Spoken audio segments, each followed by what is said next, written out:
Ô César, eu queria saber uma coisa, é possível operar small caps por opções ou de repente aquele fator da liquidez das empresas acaba tornando esse tipo de operação inviável? E aí eu queria saber um pouquinho também sobre quais os pontos, né, de atenção, quais pontos devem ser observados para fazer um investimento como esse em small caps, se for possível dentro dessa estratégia. Tá, em opções, no Brasil, é impossível você operar small caps. Não que não exista. Existe, por exemplo, ontem a gente estava olhando opção de WIS. Vieram me perguntar, tem uma opção de WIS, o WIS está caindo muito, vale a pena comprar? Existe uma parcela do preço que se chama teta. Teta o que é? Teta é o quanto a opção vai perder de valor com a passagem do tempo.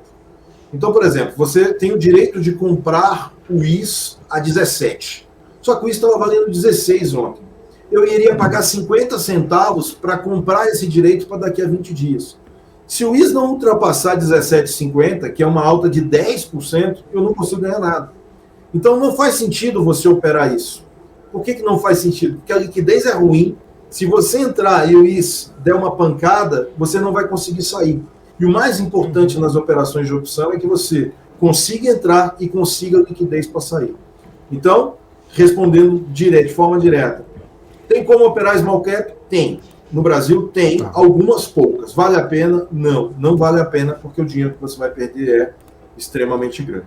Desculpa, Felipe, mas a outra pergunta eu acabei me perdendo, esqueci qual foi. Não, os pontos, né, de atenção a serem observados nesse tipo de operação, né? Acho que você já falou essa questão aí de observar o teto, observar também a liquidez da empresa e que talvez não seja interessante para o investidor fazer esse tipo de operação, né? Por meio de small caps, né?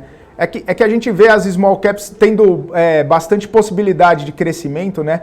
Ou, de repente, fazer alguns movimentos ali. O pessoal até fala as pimentinhas da carteira com possibilidades, né, de você ter ali e levar por um tempo a mais e ter um crescimento mais exponencial, digamos assim. Então, de repente, ter algum tipo de small cap em opção seria algum tipo de estratégia interessante. Mas acredito que você já deixou meio claro aí, né, César, que não é muito interessante fazer esse tipo de operação. Por opção não faz muito sentido fazer isso aqui no Brasil, mas eu tenho, por exemplo, uma carteira de small cap, né, onde eu utilizo essa carteira contra a BOVA vendida, né, então eu faço funding vendendo BOVA, que é como se fosse um mitigador de risco para mim e uma espécie de alavancagem beta. Então, esse tipo eu uso, eu gosto bastante de small caps, tem várias small caps que são interessantes, mas nenhuma com opção no Brasil, nada. Lá fora você consegue e elas dão retornos gigantescos, mas são estruturas que você não consegue montar uma estrutura perfeita, né? Não, é muito complicado você fazer isso. Pegando o teu gancho, eu vou colocar dar um passo atrás e explicar para o pessoal o que você poderia fazer para mitigar esse tipo de risco que nós falamos, que é o risco do teta, de perda de valor ao longo do tempo, né? Se você comprar uma opção dentro do dinheiro, que a gente chama muito dentro do dinheiro, esse valor vai estar sendo mitigado. Então, por exemplo, vou voltar ao exemplo de JBS. JBS está R$ 31,50. Eu tenho uma opção de JBS para o ano que vem a R$ 18,80, R$ 18,70. Hoje essa opção foi negociada a 14 e alguma coisa. Então, ao invés de eu ter uma exposição em JBS pagando 31 mil reais, 31.500 para comprar 1.000 JBS, eu posso comprar o mesmo resultado de 1.000 JBS pagando 14.500 reais. Eu posso fazer isso com Vale, posso fazer isso com Petrobras. Eu não preciso comprar pagando 14 mil. Talvez, se eu comprar uma opção de 4, 5 mil reais, eu já consigo ter exatamente a mesma exposição. A forma de medir o quanto você está exposto que é extremamente importante.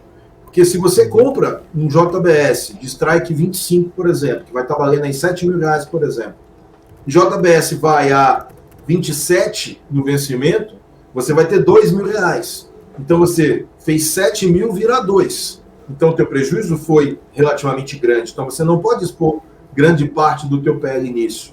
A conta que você tem que fazer é mais ou menos o seguinte: esse 7 mil de JBS tem o mesmo direcional dos 31.500 do ativo. Então, eu conto esses 7.500 que eu estou gastando como se fossem 31.500, sem o financeiro.